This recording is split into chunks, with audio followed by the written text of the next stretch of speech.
बार Bharatiya Janata party जब सदन में चुन के आया 2019 के चुनाव में, तो लगभग 300 विधायक सांसद जो थे भारतीय जनता पार्टी के जीते हुए थे।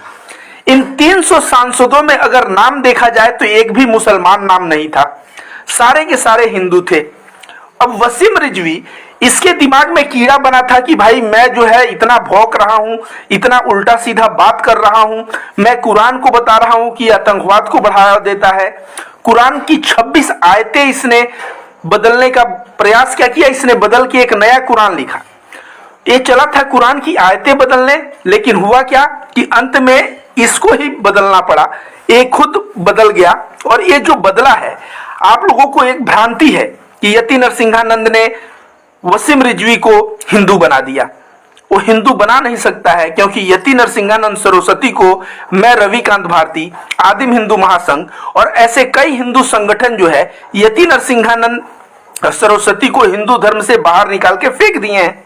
तो जिस आदमी को खुद धर्म से बाहर निकाल के फेंक दिया गया है, वो किसी और व्यक्ति को कैसे धर्म जो है धर्म में लाएगा, आप बताइए। मैं फिर से बता दूं कि ये नकली हिंदू था, ये नफरती था, ये नफरती चिंटू केवल नफरत और दंगा फैलाने के लिए अनाप शनाप बात इस्लाम के बारे में, मोहम्मद पैगंबर के बारे में करता था। इसको मैं उसी दिन हिंदू धर्म से निकाल के फेंका। आदिम हिंदू महासंघ के राष्ट्रीय अध्यक्ष जो है, उन्होंने भी इसको निकाल के फेंका, जिनका नाम संजय सोनवनी है। और ऐसे तमाम हिंदू संगठन जब निकाल के फेंक दिए, तो इसके पास अब अथॉरिटी कहां बचा कि ये किसी को जो है हिंदू धर्म में लाए।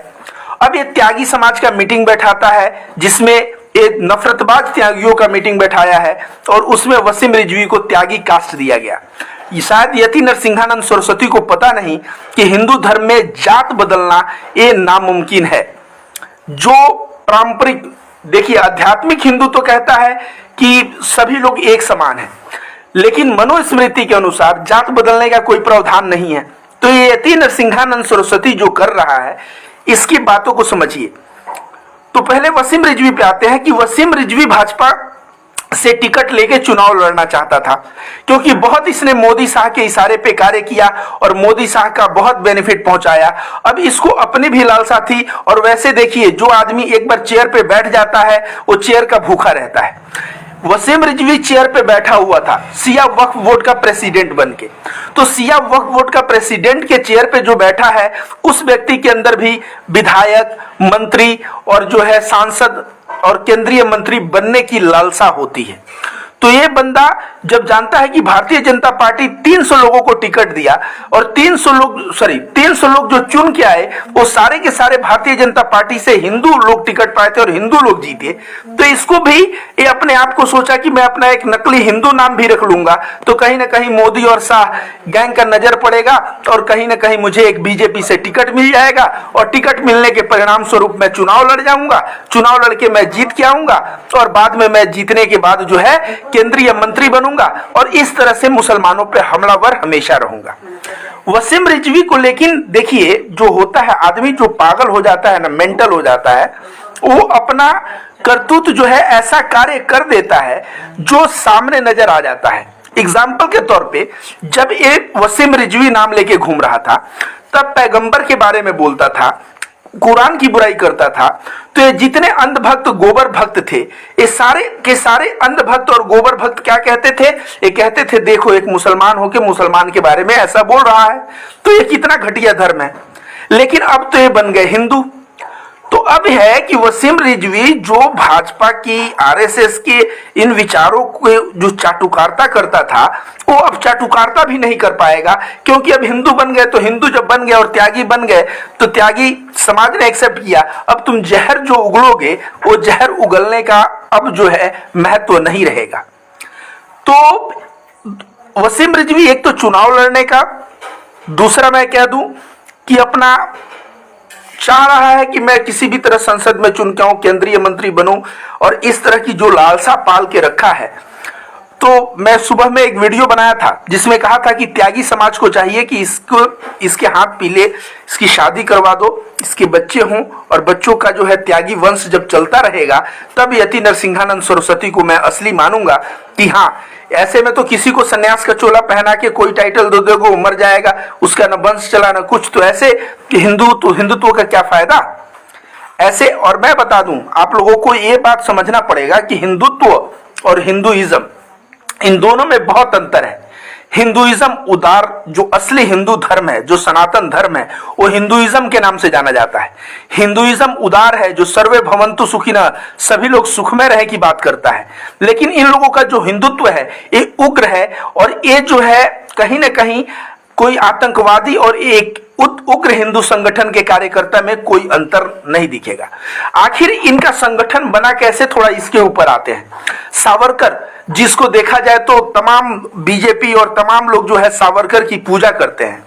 आप सभी को बता दूं कि सावरकर जो है हिंदू महासंघ का संस्थापक, आरएसएस का एक बहुत बड़ा जो है, भले ही उसने आरएसएस ज्वाइन नहीं किया था, लेकिन आरएसएस का एक बहुत बड़ा जो है महापुरुष माना जाता है सावरकर। ये सावरकर जो है, आपको बता दूं, झींगा मछली जानते हैं ना, झींगा मछली तल रहा था एक बार जब महात्मा गांधी से लंदन में इसकी मुलाकात हुई, तो ये झींगा मछली तल रहा था। तब महात्मा गांधी महात्मा नहीं बने थे, तब वो जो है महात्मा सिर्फ गांधी थे, और वो जो है साउथ अफ्रीका में सत्याग्रह चला रहे थे, साउथ अफ्रीका के लोगों का जो डिस्क्रिमिनेशन था, भेदभाव, इसके लिए।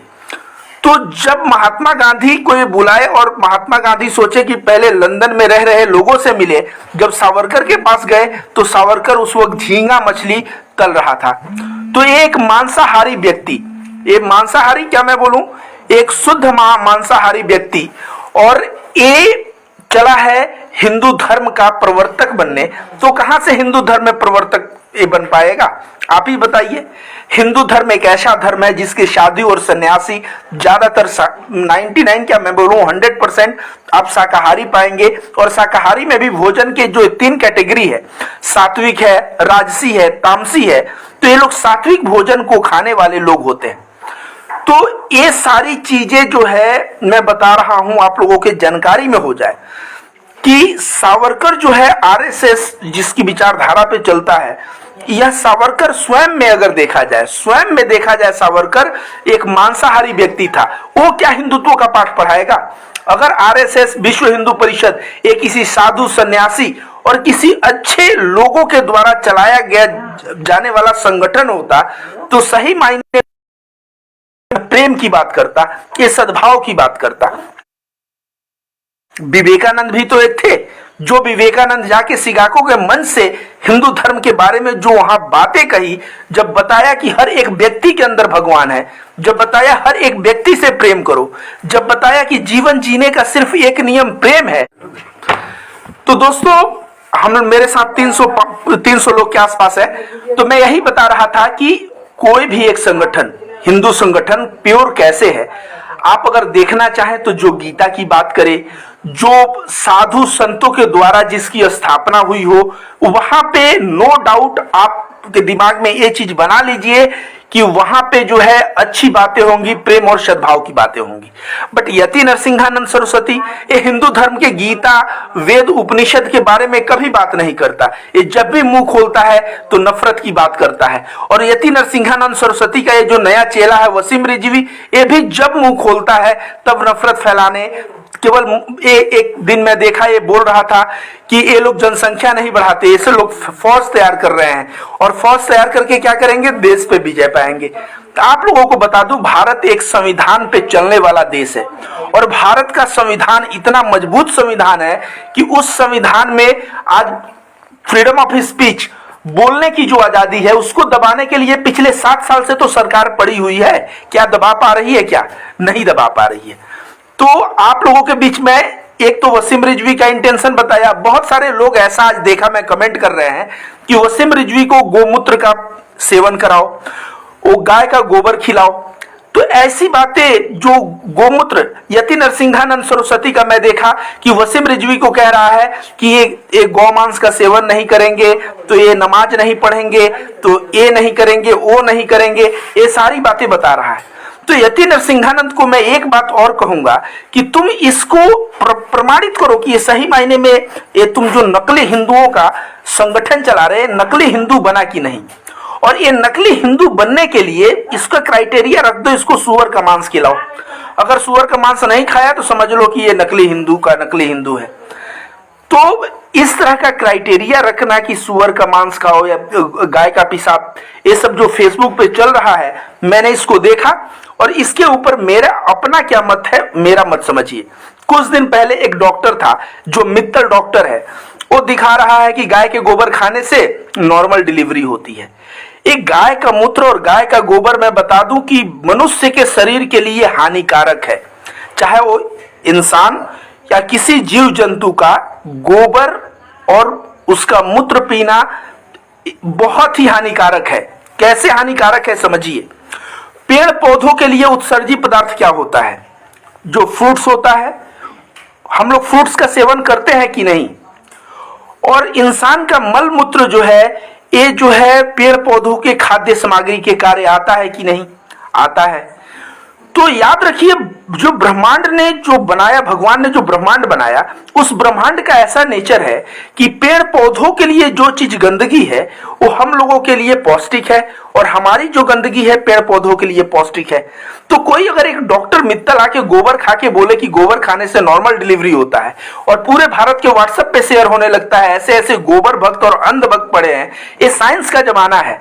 क्या साइंस के बारे में थोड़ा सा भी सोचा है कि नहीं? जाके पढ़ो कि साइंस में गोबर का जो है, गोबर से घर को लिपा जा सकता है।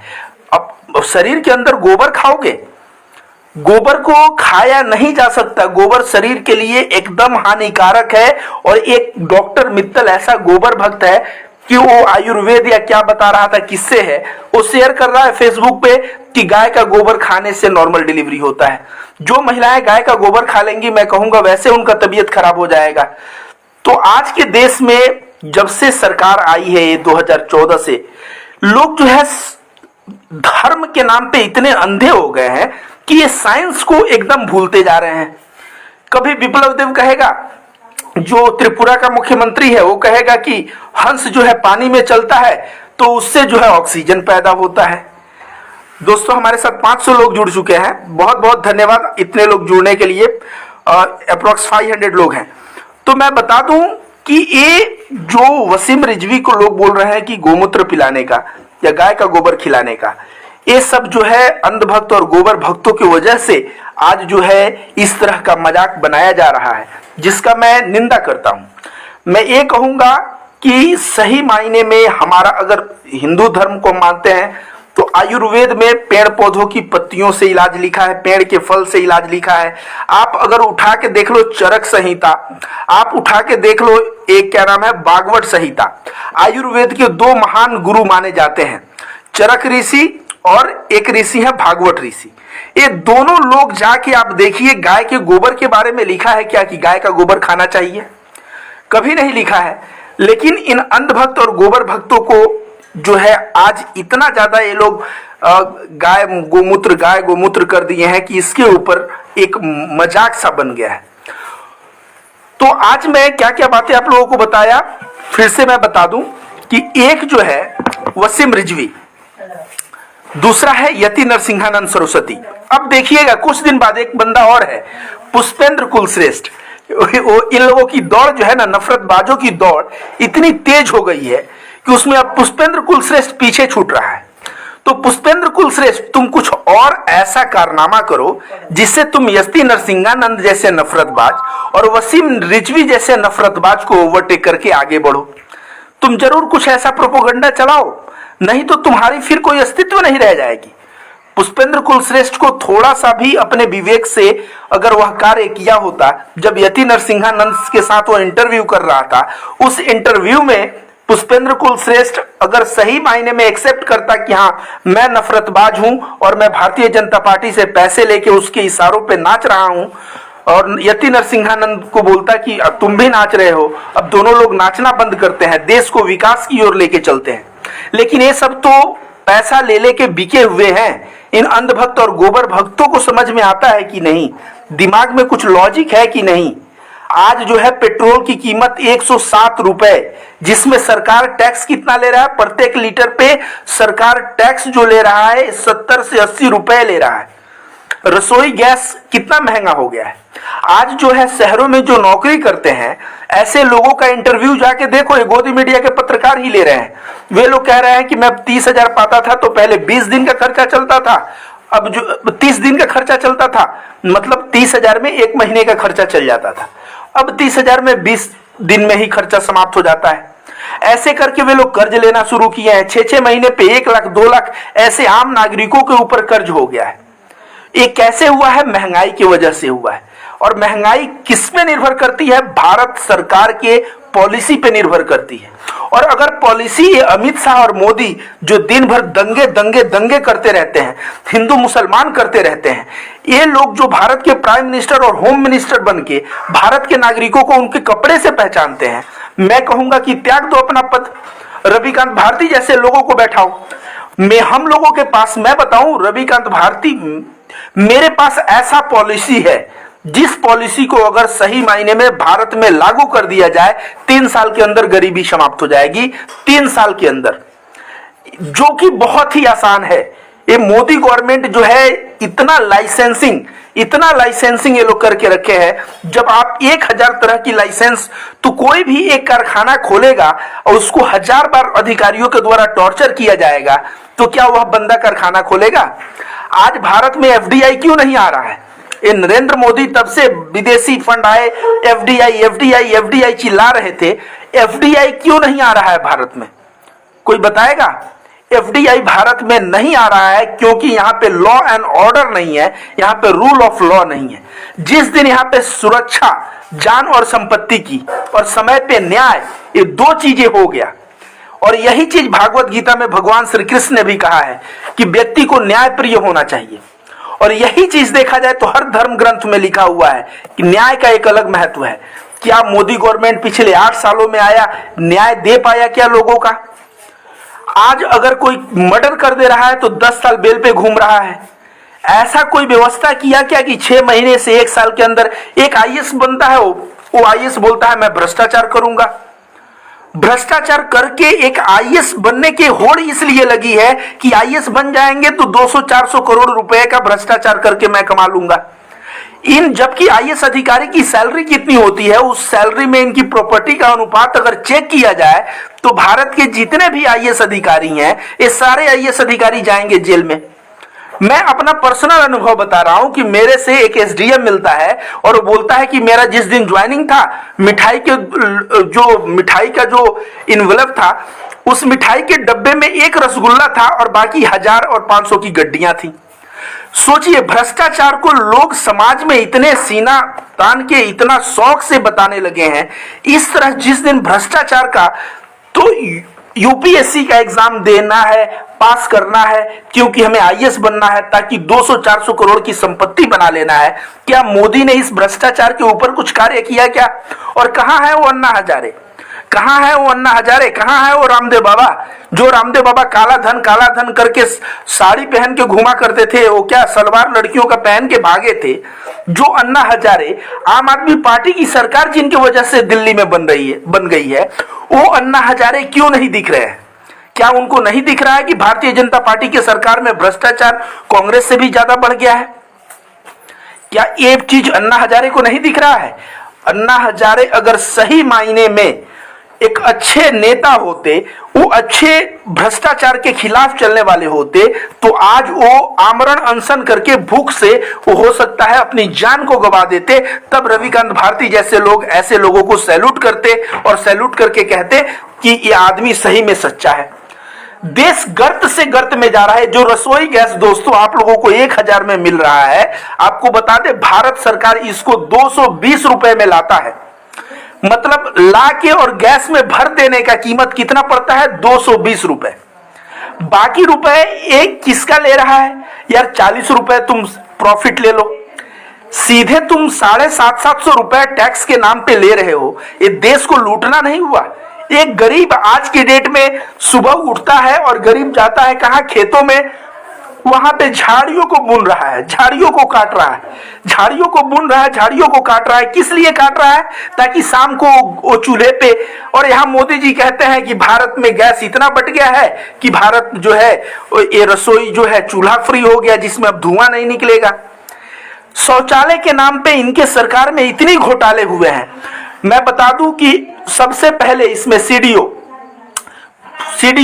डीएम ये दोनों मिलके शौचालय में इतना घोटाला किए हैं, इतना घोटाला किए हैं कि उनके ऊपर अगर जन सूचना से भी अगर कोई सूचना मांग ले तो यहाँ के पैर पड़ के और बोलेंगे मुझसे तुम 10-20 लाख ले लो। ये लोग जन सूचना अधिकारियों को भी, जन सूचना अधिकारी के तहत अगर कोई सूचना मांगता है उसको तो पहले सूचना नहीं दिया जाता और बाद में जो है उसको भी पैर पकड़ने वाला का कार्य ये लोग करते होंगे, मुझे लगता है। आज शौचालय में, किसी भी जिले का शौचालय, भ्रष्टाचार उसमें इतना हुआ है कि शौचालय का दरवाजा है तो उसका ए नहीं है, बैठने वाला नहीं है, उसका पौधान बैठने वाला है तो उसकी टंकी नहीं है, उसकी टंकी है तो 1 फीट 1 बित्ता की टंकी है जिसमें 4 दिन अगर आदमी चला जाए उस शौचालय में वो टंकी फुल हो जाएगी। इस तरह का जो मोदी जी, मैं आपका समस्या समझ सकता हूं। आपको विश्व बैंक से पैसा मिलता है, आपको WHO से हिदायत मिलता है कि भारत को ODF बनाना है, शौचालय फ्री, और इस चक्कर में आप शौचालय फ्री के चक्कर में भ्रष्टाचार इतना बढ़ गया, इतना बढ़ गया कि शौचालय का योजना पूरा का पूरा भ्रष्टाचार में गया है। और नहीं तो आज आप किसी भी गांव में दोस्तों, चाहे बिहार, चाहे यूपी, चाहे राजस्थान, मध्य प्रदेश, किसी भी गांव में चले जाओ और देखो कि वहां का व्यक्ति शौचालय में कर रहा है कि बाहर कर रहा है। आपको मैं बता दूं कि शौचालय में वही व्यक्ति जा रहा है जो खुद से बनवाया है, क्योंकि ये जो सरकार पैसा दे रही है, जो भ्रष्टाचार में चल जा रहा है, फिर भी आदमी अपने पॉकेट से उसमें कुछ मिक्स करके मिला के एक बड़ा अमाउंट करके अगर बढ़िया टॉयलेट बनाया है तो उसमें जा रहा है। नहीं तो सुबह लोटा लेके, और यहाँ शौचालय जाते हुए लोग मैं प्रत्येक गांव में बता दूं सैकड़ों की संख्या में मिल जाएंगे।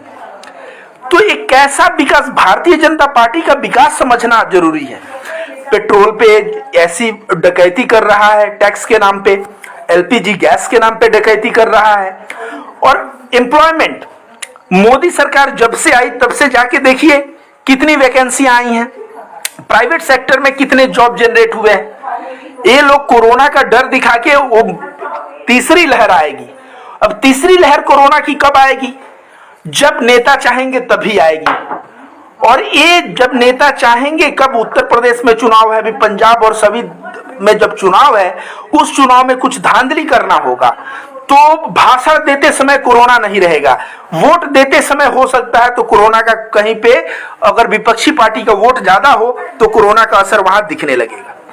इस तरह के मैं बता दूं कि भारत में बहुत प्रधानमंत्री देखे, बहुत प्रधानमंत्री देखे। भारत में कुछ ऐसे भी प्रधानमंत्री आए जो तानाशाह हुए। मोदी से पहले इंदिरा गांधी भी एक तानाशाह प्रधानमंत्री मिली भारत को। भारत में जितने भी प्रधानमंत्री जो पॉलिसी आया, वो पॉलिसी भी मैं कहूंगा कि बहुत हद तक अच्छा नहीं आया। लेकिन नरेंद्र मोदी जब 2014 से आए तो अच्छा तो छोड़िए, एकदम वर्स्ट नोटबंदी जैसा इनका डिसीजन। नोटबंदी में क्या हुआ, क्या आप लोगों को पता है? नोटबंदी में क्या हुआ? नोटबंदी हुआ तो सभी गरीब लोग तालियां बजा रहे थे, नाच रहे थे कि हमारे एरिया का विधायक गरीब हो जाएगा, हमारे एरिया का सांसद गरीब हो जाएगा, तो हमारे एरिया के जितने अमीर व्यक्ति हैं गरीब हो जाएंगे और वो सारा पैसा का मजा अब हम लोगों को मिलेगा, मार्केट में वो पैसा छा जाएगा। अंत में जो गरीब था ना, वो आज भी नाक धूल से रगड़ रहा है, और जो विधायक, सांसद और जो अमीर थे आज भी अमीर बने हुए हैं। मोदी जी तो अदानी का आपने नाम सुना होगा, गुजरात के जब चीफ मिनिस्टर थे तो उसके साथ कुछ जमीन का घोटाला की बातें आ रही थी। अदानी को इन्होंने अमीर बनाने के चक्कर में 300 करोड़ के एयरपोर्ट 50 करोड़ रुपए में बेच दिए। मतलब देखा जाए हजारों करोड़ के सामान इनको 50-100 करोड़ में दे दिया। तो जब 50-100 करोड़ में हजारों करोड़ की संपत्ति मिल जाएगी, क्या वो आदमी एशिया का सबसे अमीर आदमी नहीं होगा? जहां पे गरीब यहाँ पे खाए बिन मर रहे हैं, वहां पे अदानी जो है एशिया का सबसे अमीर आदमी बन गया। वो अंबानी को भी क्या किया? ओवरटेक कर गया। अब अंबानी को जो आदमी ओवरटेक कर गया, तो आपको क्या लगता है कि कोई अंबानी को ऐसे ओवरटेक कर जाएगा? धीरू भाई अंबानी इतने साल मेहनत की है, उसके बाद ये मेहनत किया, और अदानी एक बिजनेसमैन अदना सा आता है और मोदी जी का बस उसके ऊपर हाथ है, बस 1000 करोड़ का एयरपोर्ट 50 करोड़ में ले जाओ, ये ट्रेन जो है 100 करोड़ का 1-2 करोड़ में ले जाओ। इस तरह अगर आशीर्वाद और फ्री की संपत्ति जनता की अगर किसी भी पूंजीपति को बांटा जाए तो पूंजीपति तो एशिया का नहीं पूरे विश्व का अमीर बन जाएगा। आप थोड़ा सा अमेरिका के पूंजीपतियों को देखिए, वहां का पूंजीपति कौन है? Elon Musk. एलन मस्क कौन है? मंगल ग्रह पे उसने भेजा है, आपको पता है, मंगल ग्रह पे उसने पहुंचा दिया है अपने रॉकेट को। तो एलन मस्क, वहां कौन होता है? फेसबुक का मालिक मार्क जुगलबर्ग, वहां का अमीर बिल गेट्स। ये सब कंप्यूटर के अच्छे अच्छे पार्ट्स बनाए, अपने दिमाग से आविष्कार किया, वो आविष्कार के दम पे आज हर एक व्यक्ति फेसबुक यूज करता है, हर एक व्यक्ति जो है गूगल यूज कर रहा है, हर एक व्यक्ति जो है माइक्रोसॉफ्ट यूज कर रहा है, जिसके वजह से वे लोग अमीर बने। भारत में बता दो कि अपने पैर पे खड़ा होने वाला एक अमीर व्यक्ति बता दो। ये सब, इसको क्रोनी कैपिटलिज्म कहा जाता है। क्रोनी कैपिटलिज्म मतलब झूठा पूंजीवाद।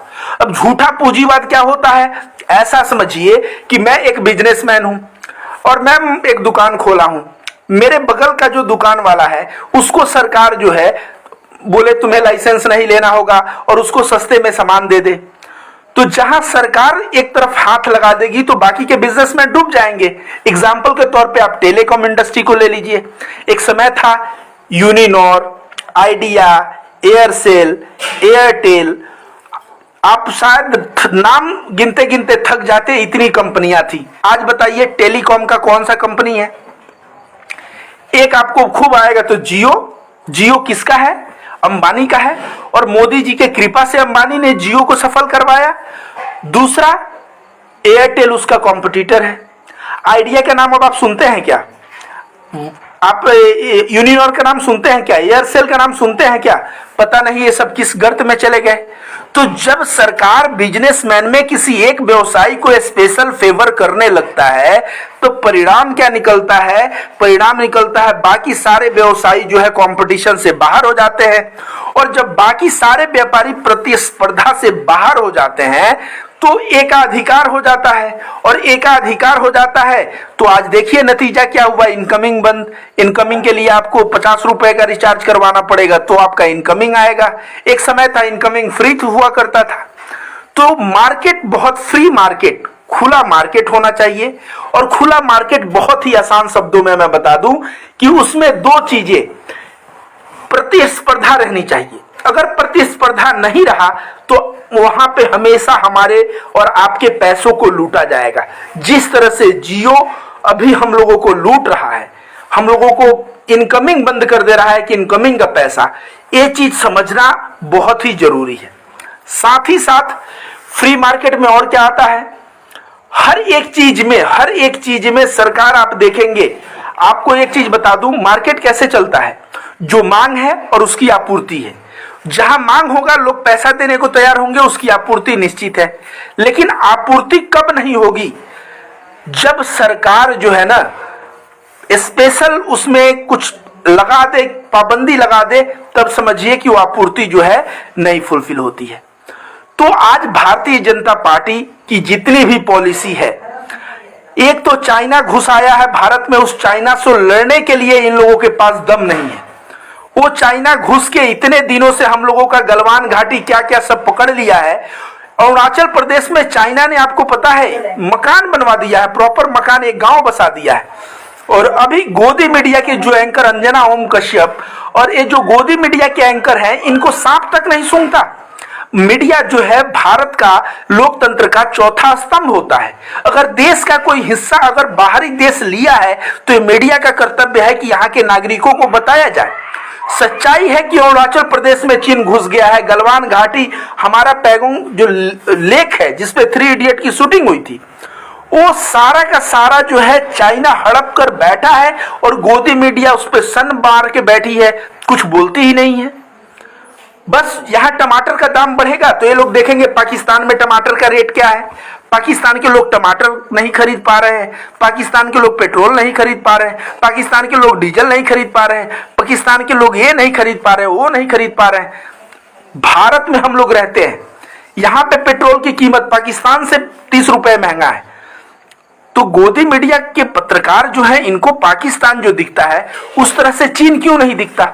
न मोदी जी को चीन दिखता है। जब चीन के राष्ट्रपति के सामने जाते हैं तो दंडवत ऐसे झुक जाएंगे जैसे लगेगा वो गुरु और चेला। इससे तो अच्छा देखा जाए तो नेहरू थे, उस वक्त चीन के नेता नेहरू के सामने खड़े होते थे तो वो लोग जो है झुके हुए नजर आते थे। मैं कह दूं कि देखिए, भारत की जो सरकार की पॉलिसी रही है, चाहे वो नेहरू से रही हो, इंदिरा गांधी, उसके बाद देखा जाए बीपी सिंह आए, अटल बिहारी वाजपेयी आए, आज भारत गरीब से गरीब चला गया। 1960 में सिंगापुर देखा जाए तो कोई देश का अस्तित्व नहीं था, आज सिंगापुर अमेरिका से ज्यादा वहां के प्रति व्यक्ति आय हो गया है। हमें सिंगापुर से क्यों नहीं सीखना चाहिए? ली कुआन यू वहां का जो नेता था वो मतलब समझ लीजिए 1992 तक वहां का प्रधानमंत्री बना रहा। आज सिंगापुर जाने के लिए ना, हम लोग जैसे लोग सिंगापुर जाएंगे तो वहां पे इतना पैसा खर्च होता है जाने में। आपको बता दें कि सिंगापुर का प्रति व्यक्ति आय अमेरिका से ज्यादा है, इतना समझ लीजिए। अब हम लोग अमेरिका घूमने क्यों नहीं जाते? क्योंकि यहां का हम 70,000 रुपया लेके जाएंगे, पता चला अमेरिका का 1,000 रुपया हो गया, $1,000 हो गया, तो हम महंगे देश घूमना जाएंगे क्या? हम यूरोप घूमने क्यों नहीं जाते? स्विट्जरलैंड घूमने क्यों नहीं जाते? क्योंकि हम लोग घूमने कहां जाएंगे? नेपाल जाएंगे, मालदीव जाएंगे, ऐसे ऐसे जगह जाएंगे, बैंकॉक जाएंगे, जो जहां पे भारत का रुपया नेपाल में जाएगा तो 10,000 रुपया वहां का 17,000 रुपया हो जाएगा। तो ऐसे ऐसे जगह पे हम लोग घूमने जाते हैं। ठीक उसी तरह से सिंगापुर जो एक देश नहीं था, सिंगापुर मतलब समझ लीजिए वहां ना खेती थी ना कुछ थी, आज सिंगापुर का पर कैपिटा इनकम अमेरिका से ज्यादा है। यह बात क्या भारत देश के नेताओं को समझ में नहीं आता क्या? आज मैं आप लोगों को एक बात समझा रहा हूं, वो बात समझना बहुत ही जरूरी है। यहां पे नरेंद्र मोदी और जितने भी नेता हैं, ये सारे नेता अगर देखा जाए सही मायने में अगर जनता के वेल विशर होते, जनता को चाहते कि ये जनता को उन्नति किया जाए, तो वे लोग भारत में सही नीतियों को लाते। लेकिन ये लोग सही नीति को इसलिए नहीं लाते हैं क्योंकि ये लोग जनता को अपना दुश्मन मान बैठे। नरेंद्र मोदी जो आदमी वोट को खरीदेगा, एक एक विधायक आपको पता है 100-100 करोड़ 200 करोड़ रुपए में। आपको एक चीज बता दूं, बंगाल में भारतीय जनता पार्टी को कैंडिडेट की कमी क्यों नहीं हुई थी? क्योंकि प्रत्येक कैंडिडेट के ऊपर भारतीय जनता पार्टी 2 से 3 करोड़ रुपए आवंटित किया था। अब एक नेता को आम पकड़ा जाए, बोला जाए तुमको 3 करोड़ दिया जा रहा है, चुनाव लड़ो, तो नेता तो वैसे भी लड़ लेगा, सोचेगा कि मैं लड़ूंगा, 2 करोड़ खर्च करूंगा, 1 करोड़ तो मेरा बचेगा। तो जिस तरह से पैसे का ये पूरा खेल है, जनता के वोट को पैसे पे खरीद लिया जाता है, इतनी बड़ी बड़ी रैलियां की जाती हैं, इतने पैसे बहाए जाते हैं, उस पैसे का सिर्फ एक रहता है, हवा बनाने का प्रयास किया जाता है और हवा बन जाता है और वोट ये लोग पा लेते हैं। उसके बाद सोचते हैं कि जनता जो है ये जनता हमारी दुश्मन है। नहीं तो जिस एरिया में रोड नहीं बनता, उस एरिया में अगर विधायक सांसद नजर आ जाए, उसको लोग आने नहीं देते, आता तो पकड़ के जूतों का माला पहनाते। तो क्या सांसद या एमएलए कभी भी जहां रास्ता खराब रहता वहां जाने का हिम्मत वो लोग करते? यहां तो क्या है कि सांसद पहुंचा, विधायक पहुंचा, लोग पैरों पे गिरने लगे, लोग माला पहनाने लगे विधायक और सांसद को। जब माला पहनाओगे तो रोड खराब भी रहेगा तो सीना तान के चलेगा। तो विधायक और सांसद और यहां तक कि देश का प्रधानमंत्री ये हमारे नौकर हैं। क्यों नौकर हैं? क्योंकि हम लोग जो बिस्किट, जो तेल, जो पानी, जो भी चीज खरीद रहे हैं मार्केट से, उस पे टैक्स देते हैं और उसी टैक्स के पैसे से ये लोग चल रहे हैं। तो ये पैसा है किसका? जनता का। इसीलिए डेमोक्रेसी में कहा गया है फॉर द पीपल, जनता के लिए, जनता से जनता। तो जनता इसमें मालिक होता है। ये बात हमारे दिमाग में समझ आनी चाहिए कि जनता मालिक है, हम और आप मालिक हैं।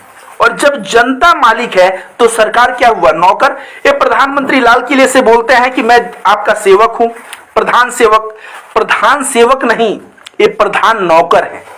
क्यों? क्योंकि सेवक सेवा अपनी मर्जी से करता है। जैसे मदर टेरेसा थी, अपने मर्जी से सेवा की कहीं नहीं की तो चलेगा, क्योंकि अपने मर्जी से कर रही हैं। लेकिन सेवा होता है अपने मर्जी से, लेकिन नौकरी होती है पैसे लेके, और जनता पैसा दे रहा है तो देश का प्रधानमंत्री प्रधान सेवक नहीं, पहले तो उनको अपने जुबान को उसको बदलना पड़ेगा कि वो प्रधान नौकर है। जब देश का प्रधानमंत्री कह रहा है मैं प्रधान सेवक, तो सभी लोग समझ रहे हैं मैं सेवक, विधायक सांसद सब समझ रहे हैं। हम लोगों को एहसास दिलाना पड़ेगा, विधायकों को, सांसदों को, देश के मुख्यमंत्रियों को, देश के प्रधानमंत्रियों को, कि आप जो है जनता के नौकर है और जनता के नौकरी करिए। आप जहां भी कार्य न हो, आप सीधे गिरेबान पकड़िए जाके और बोलिए यहां का रोड क्यों नहीं बना, यहां का नाली क्यों नहीं बना।